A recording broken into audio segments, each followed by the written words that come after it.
आज 5/6/2026 महावाक्य है मधुबन से बाप दादा। महावाक्य। मीठे बच्चे, हाँ जी बाबा, बाप के साथ साथ तभी चल सकेंगे। बाप के साथ साथ तभी चल सकेंगे जब इस पुरानी दुनिया से बेहद का वैराग्य होगा। प्रश्न। भगवान समर्थ होते हुए भी उसके रचे हुए यज्ञ में विघ्न क्यों पड़ते हैं? उत्तर। क्योंकि रावण भगवान से भी तीखा है। जरूर जब उसका राज्य छीना जाएगा तो विघ्न डालेगा ही। शुरू से लेकर ड्रामा अनुसार इस यज्ञ में विघ्न पड़ते ही आए हैं और पड़ने ही है। हम पतित दुनिया से पावन दुनिया में ट्रांसफ़र हो रहे हैं तो ज़रूर पतित मनुष्य विघ्न डालेंगे। गीत चला है वो दूर के मुसाफिर। ओम शांति। मीठे मीठे रूहानी बच्चों ने गीत की लाइन सुनी। जैसे वेद शास्त्र आदि भक्ति मार्ग का रास्ता बताते हैं, वैसे गीत भी थोड़ा रास्ता बताता है। वह तो कुछ समझते नहीं। शास्त्रों की कथाएं आदि सुनना वह जैसे है कनरस। अब बच्चे जानते हैं दूर देश का मुसाफिर किसको कहा जाता है। आत्मा जानती है हम भी दूर के मुसाफिर हैं। हमारा घर है शांति धाम। मनुष्य इन बातों को नहीं समझते तो गोया कुछ भी नहीं समझे। बाप को न जानने से सृष्टि चक्र को कोई जान नहीं सकते। यह आत्मा समझती है कि शिव बाबा कहते हैं मैं टेम्पररी जीवात्मा बनता हूँ, तुम स्थायी जीवात्मा हो। मैं सिर पर संगम पर ही टेम्पररी जीवात्मा हूँ, सो भी तुम्हारे मुआफिक नहीं बनता। मैं इस जीव में प्रवेश करता हूँ और अपना परिचय देता हूँ, नहीं तो तुमको परिचय कैसे मिले। बाप ने समझाया है रूहानी बाप एक ही है जिसको शिव बाबा अथवा भगवान कहते हैं। दूसरे कोई नहीं जानते। इसमें पवित्रता का भी बंधन है। बड़े ते बड़े बंधन है अपने को आत्मा समझना। जिस दूर के मुसाफिर अतीत पावन को भक्ति मार्ग में तुमने याद किया है, वो रूहानी बाप ही तुम्हें समझाते बच्चे मैं सबको ले चलूँगा, किसी को भी छोड़ नहीं जाऊँगा। वापस तो सबको जाना है, प्रलय भी नहीं होनी है, भारत खंड ही रहता। भारत खंड का कभी विनाश नहीं होता।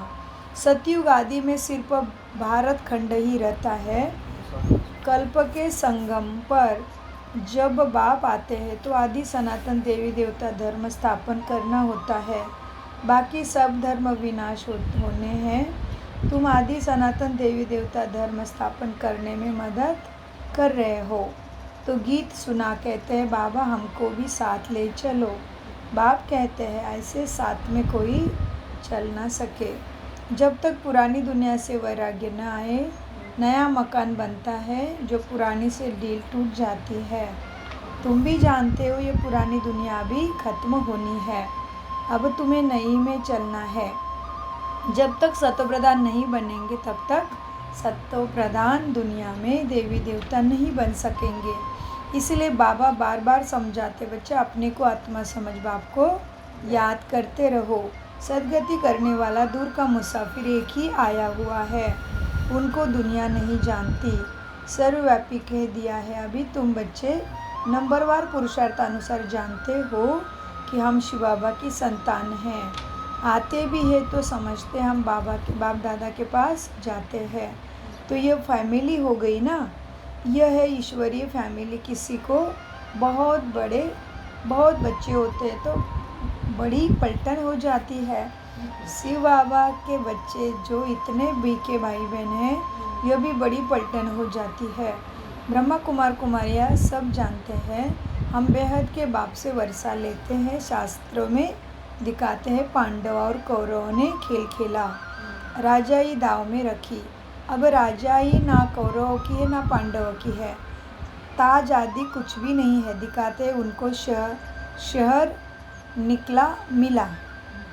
हथियार आदि छिपाकर रख जाए, हथियार आदि छिपाकर जाए रखा। यह सब है दंत कथा है। न पांडवों का राज्य है, न कौरवों का राज्य है, न उनों की आपस में लड़ाई चली। लड़ाई राजाओं की लगती है, यह तो भाई भाई है। लड़ाई हुई है कौरव और यौवनों की। बाकी भाई एक दो को कैसे ख़त्म करेंगे? दिखाते हैं पांडव कौरव लड़े, बाकी 5 पांडव बचे और कुत्ता साथ में था। एक कुत्ता रहा, वह भी सब पहाड़ पर गल मरे। खेल ही खल्लास। राजयोग का अर्थ ही नहीं निकला। अभी तुम बच्चे जानते हो, बाप कल्प आकर एक धर्म की स्थापना करते। बाप भी बुलाते भी है, पतित पावन बाबा आओ, आकर पतित से पावन बनाओ। सतयुग में सूर्यवंशी राजधानी होती है। ब्रह्मा द्वारा विष्णुपुरी की स्थापना अभी हो रही है। अब बाप आए हैं तो उनके डायरेक्शन पर चलना है। कमल पुष्प समान पवित्र भी तुम्हें रहना है। कन्याओं को तो नहीं कहेंगे कि गृहस्थ व्यवहार में रहते कमल फूल समान रहो, क्योंकि वो तो ऑलरेडी पवित्र है। यह गृहस्थियों के लिए कहा जाता है कि घर में रहते हुए भी कमल पुष्प समान पवित्र रहना है। कुमार और कुमारियों को तो शादी करनी ही नहीं चाहिए, नहीं तो वो भी गृहस्थी ही होकर पड़ेगी। कुछ गंधर्व विवाह का नाम भी है ना। कन्या पर मार पड़ती है तो लाचारी हालत में गंधर्व विवाह किया जाता है, मतलब ब्रह्मा कुमार के साथ शादी किया जाता है घर का मार बचाने के लिए। वास्तव में मार भी सहन करनी चाहिए, परंतु आदर कुमार नहीं बनना चाहिए, आदर कुमारी नहीं बनना चाहिए। बाल ब्रह्मचारी का तो नाम बहुत होता है ना। शादी किए तो हाफ पार्टनर हो गए। कुमारों को कहा जाता है तुम पवित्र रहो। किसको?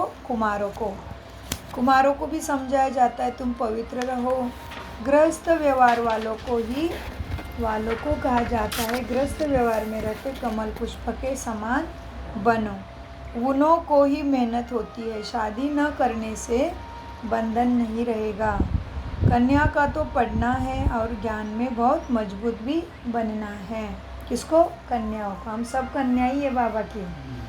छोटी कुमारी है जो सगीर है, उनको तो हम ले नहीं सकते। वह अपने घर में रहकर पढ़ सकती है। माता पिता ज्ञान में आए तो सगीर को ले सकते हैं। यह तो सगीर माना छोटी एकदम। यह तो स्कूलों का भी स्कूल है ना। घर का भी घर है और सत्संगों का भी सत्संग यही है। सत माना एक बाप, जिसके लिए ही कहते हैं वो दूर के मुसाफिर आत्मा गोरी बनती है। बाप कहते हैं मैं मुसाफिर सदा गोरा रहता हूँ, प्यूरिटी में रहने वाला हूँ। मैं आकर सभी आत्माओं को पवित्र गोरा बनाता हूँ। ऐसा कोई मुसाफिर मेरे जैसा हो नहीं सकता। बाप समझाते बच्चे मैं आया हूँ रावण के राज्य में। यह शरीर भी पराया है। तुम्हारी आत्मा कहेंगे यह हमारा शरीर है, बाबा कहेंगे यह हमारा शरीर नहीं है, यह इनका शरीर है। यह पतित शरीर हमारा नहीं है। आते ही है इनके बहुत जन्मों के अंत के जन्म में जो नंबर 1 पावन था, वही नंबर लास्ट अर्थात अंत में विकारी बनते हैं। पहला नंबर 16 कला संपूर्ण था, अब इसमें भी कोई कला नहीं रहा है। पतित तो सब है ही। तो बाप दूर देश का मुसाफिर हुआ ना। तुम आत्माएं भी मुसाफिर हो। यह आकर पाठ बजाती हो। इस सृष्टि चक्र को कोई नहीं जानते हैं। भल कोई कितना भी शास्त्र आदि पढ़ा हो, परंतु यह ज्ञान कोई दे नहीं सकते। बाप समझाते हैं। क्या समझाते बाप? मैं ब्रह्मा तन में प्रवेश कर इन आत्माओं को ज्ञान देता हूँ। वह तो मनुष्य को शास्त्र का ज्ञान देते हैं। वह हो गए भगत। सद्गति दाता तो एक ही है, वही ज्ञान का सागर है। उन्हों को न जानने का रंधे अभिमान आ जाता है। वह कोई यह तो समझते नहीं कि अपने को आत्मा निश्चय करो, आत्मा पढ़ती है, ये कोई समझते नहीं है, क्योंकि देहाभिमान बहुत है। अभी दूर दूर का मुसाफिर तो शिव बाबा को ही कहेंगे। तुम जानते हो हम 84 जन्म का चक्र लगा चुके हैं। बाप कहते हैं 5000 वर्ष पहले भी समझाया था कि बच्चे तुम अपने जन्मों को नहीं जानते, मैं ही जानता हूँ। गीता में आटे में लून मिसल कुछ है ज्ञान, वही गीता का एपिसोड, वही महाभारत की लड़ाई, वही मन मनाभव मध्याजीभव का ज्ञान है। माँ में कम याद करो, लड़ाई भी बराबर लगी हुई है, पांडवों की विजय हुई। विजय माला विष्णु की गाई जाती है, शास्त्रों में तो दिखाया है पांडव गल मरे, फिर माला कहाँ से बनाएंगे गल मरेंगे तो। अभी तुम समझते हो हम विष्णु की माला बनने के लिए यहाँ पढ़ने आए हैं। कहाँ रहता है विष्णु? वैकुंठ में, स्वर्ग में। माना विष्णु माना लक्ष्मी और नारायण दोनों का राज्य, दोनों चतुर्भुज दोनों चाहिए तभी राजधानी शुरू होगी ना। विष्णु माला विष्णु की गाई जाती है, शास्त्रों में दिखाया है पांडव जाकर गल मरे, तो माला कैसे बनेंगी फिर? अब तुम समझते हो हम विष्णु की माला बनाने ही आए हैं। ऊपर में है पतित पावन बाप, उनका यादगार चाहिए ना। भक्ति मार्ग में यादगार गाया जाता है, कोई 8 की माला, कोई 108 की माला, कोई 16108 की माला भी बनी है। गाते हैं चढ़ती कला तेरे बहाने सर्व का भला। अभी तुम जानते हो हमारी चढ़ती कला है, हम चले जाएंगे अपने सुखधाम, फिर हम वहाँ से नीचे कैसे उतरते हैं यह भी तुम जानते। 84 जन्म हम कैसे लेते हैं ये सारा ज्ञान तुम्हारे बुद्धि में है। ये ज्ञान भूलना नहीं चाहिए। हमारे सब दुख दूर करने, श्राप मिटाए, सुख का वर्षा देने बाप आया है। रावण के श्राप से सबको दुख होता है, तो अब बाप को और वर्षे को याद करना है। तुम जानते हो हम सूर्यवंशियों ने भारत में राज्य किया, भारत में शिव बाबा आते हैं। भारत ही स्वर्ग था, घड़ी घड़ी बुद्धि में याद करना पड़े। जिससे 84 का चक्र नहीं खाया होगा वो न धारणा करेंगे ना ही कराएंगे। उसके लिए समझ जाएगा कि इसने 84 जन्म नहीं लिए हैं, ये देरी से आने वाले हैं, स्वर्ग में नहीं आते हैं। पहले जाना तो अच्छा है ना, नए मकान में पहले खुद रहते हैं ना, फिर किराए पर चढ़ाते हैं, तो वह फिर सेकंड हैंड हुआ ना। सतयुग है नई दुनिया, त्रेता है सेकंड हैंड। तो अब बुद्धि में आता है ना, हम स्वर्ग नया दुनिया में जाएंगे। पुरुषार्थ भी करना है, प्रजा भी बनती जाएगी। तुमको मालूम पड़ जाएगा कि माला में कौन कौन पिरो सकते हैं। अगर किसी को सीधा कह जाए कि तुम नहीं आएंगे माला में, तो उनका तो हार्ट फेल हो जाएगा। इसलिए कहा जाता है कि पुरुषार्थ करो, फिर अपनी जांच भी करो कि हमारा बुद्धि योग भटकता तो नहीं है।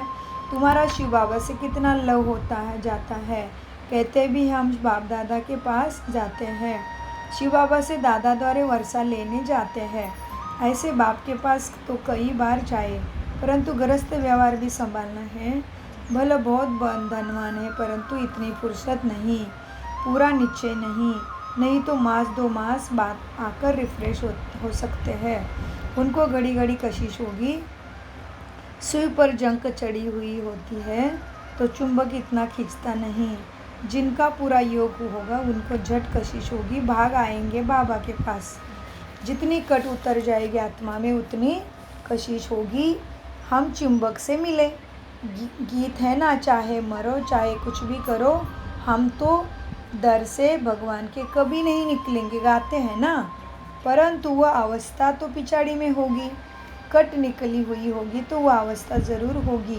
बाप कहते हैं आत्माएं मन भव, रहो भले गृहस्थी में, लेकिन गृहस्थ व्यवहार में रहते हुए ऐसे नहीं कि यहाँ भाग कर आए और यहाँ ही बैठ जाना है अपना जिम्मेदारी छोड़ के, ऐसा नहीं।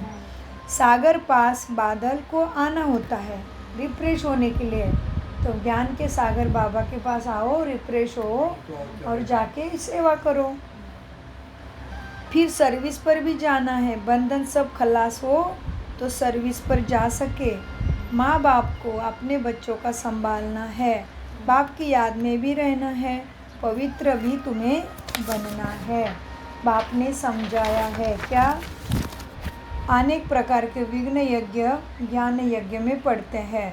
कहते ईश्वर तो समर्थ है, फिर विघ्न क्यों पढ़ते? मनुष्य को यह नहीं पता कि रावण भी भगवान से भी तीखा है। उनकी राजाई छीन जाती है ना अभी, तो रावण अनेक प्रकार के विघ्न जरूर डालते हैं।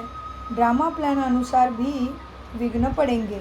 शुरुआत से लेकर पतितों को विघ्न पड़ते हैं। शास्त्रों में भी लिखा हुआ है क्या? श्री कृष्ण को 16,108 पटरानियाँ थी।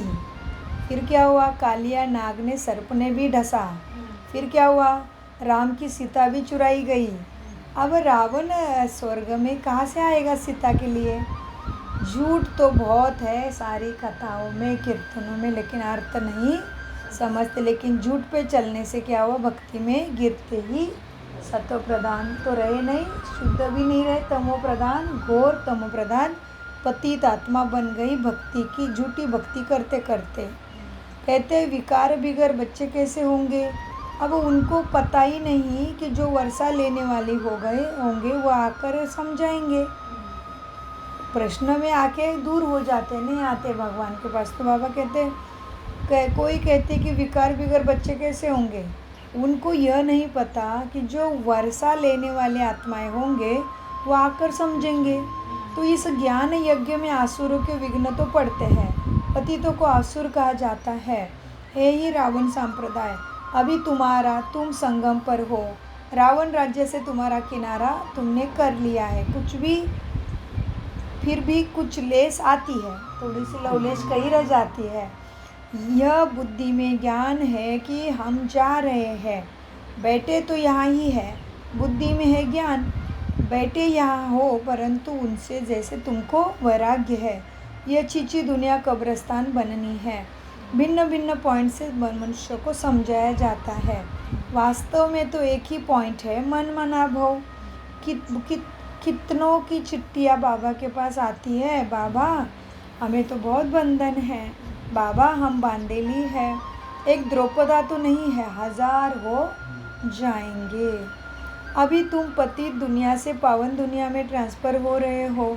जो कल्प पहले फूल बने होंगे वो ज़रूर निकलेंगे, आएंगे बाप के पास। गार्डन ऑफ अल्लाह का यही स्थापना हो रही है। गार्डन ऑफ अल्लाह उर्दू में स्वर्ग को गार्डन ऑफ अल्लाह कहते हैं। या बाबा जब धरती पे आते तभी ब्रह्मा तन में बैठा है, तभी उसको वो लोग अल्लाह खुदा करके प्यार करते हैं। लेकिन केवल प्यार हुआ, बोलना हुआ, प्राप्ति के लिए विधि नहीं जाना। तो गार्डन ऑफ अल्लाह की यहाँ स्थापना होगी। कोई कोई तो ऐसे अच्छे अच्छे फूल होते हैं जो देखने से ही उनको आराम आ जाता है। नाम है ना किंग ऑफ फ्लावर, हाँ फूलों का भी राजा है, तो नाम है ना किंग ऑफ फ्लावर। 5 रोज से रखा हो तो भी खिल रहेगा। अच्छा 5 रोज फूल रखा होगा गुलाब का तो भी खिला रहेगा। फिर उसको तो खाते भी ना, गुलाब की पंखुड़ियाँ, खुशबू भी फैलाती रहेगी। या भी जो बाप को याद करते हैं और याद दिलाते हैं उनकी खुशबू फैलती है। इसलिए सदैव खुशी में भी रहते हैं ऐसे बच्चे। ऐसे मीठे मीठे बच्चों को देख बाप भी हर्षित होते हैं। उन्हों के आगे बाबा की ज्ञान की डांस अच्छी होती है। अच्छा मीठे मीठे से खिलते बच्चों प्रति माता पिता बाप दादा का याद प्यार और गुड मॉर्निंग। रूहानी बाप की रूहानी बच्चों को नमस्ते। हम रूहानी बच्चों की रूहानी बाप दादा को याद प्यार गुड मॉर्निंग, नमस्ते प्यारे बाबा, नमस्ते। हमें सतबुद्धि से आत्माभिमानी स्थिति से सच्ची गीता ज्ञान को समझते धारण करते कराते। धारणा के लिए मुख्य सार, ज्ञान और योग में मजबूत बनना है। अगर कोई बंधन नहीं है ना, तो बंधनों में जानबूझकर नहीं फंसना है, बाल ब्रह्मचारी होकर रहना है। अभी हमारी चढ़ती कला है। बाबा हमारे सब दुख दूर करने, श्राप मिटाए वर्षा देने आए हैं। बाप और वर्षे को याद कर अपार खुशी में रहना है। जांच करनी है कि हमारा बुद्धियों कहा तो भटकता नहीं है ना। वरदान, सामान्य और सामना करने की शक्ति द्वारा सेवा में सफलता प्राप्त करने वाले रूहानी सेवाधारी भव। बाप दादा सद्गुरु के रूप में मेरे सामने आ जाते हैं मेरे सिर पे हाथ रखते हैं और मुझे वरदान देते हैं। समाने की और सामना करने की शक्ति द्वारा सेवा में सफलता प्राप्त करने वाले रूहानी सेवाधारी भव। वरदान का विस्तार। रूहानी सेवाधारी को सेवा के सिवाय कुछ भी सूझता नहीं। वो मनसा वाचा कर्मणा रूहानी सर्विस में एक सेकंड भी रेस्ट नहीं लेते हैं, सेवा में रहते हैं, इसलिए वो बेस्ट बन जाते हैं। वो सेवाओं में सफलता प्राप्त करने के लिए सदा यही याद रखते हैं कि सामना और समाना ये शक्ति को यूज़ करना है। समाना और सामना करना ये हमारा निशाना है। वो अपने पुराने संस्कारों को समाते हैं और सामना माया से करते, ना कि दैवी परिवार से। ऐसे बच्चे जो नॉलेजफुल है साथ साथ पावरफुल भी है, उन्हों को ही कहा जाता रूहानी सच्चे सेवाधारी। तो सामना माना जैसे दूसरे ने किया तो मैं भी उसको रिप्लाई किया, प्रतिसाद दिया, बुरे का बुरा ही दिया, वो नहीं करना है। बाबा कहते सामना तो अपने अंदर के पुराने संस्कार माया को निकालने के लिए भले सामना करो, लेकिन बाकी सारी बातें जो हो रही परिवार के साथ, घर कहाँ पे जाते हो संभालो अंदर में। सागर के जैसा कितना भी किचड़ा डालता है तो भी वो अपने अंदर संभाल लेता है। हमें सुंदर लहरें, शुद्ध स्वच्छ पानी ही फिर देता है किनारे। स्लोगन। छोटी बातों को बड़ा नहीं करो, वातावरण को शक्तिशाली बनाओ। ये अव्यक्त इशारे।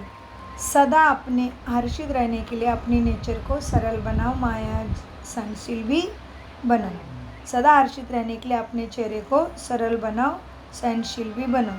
दुनिया में लोग जिंदा होते भी ना उम्मीद की चिता पर बैठे हुए हैं।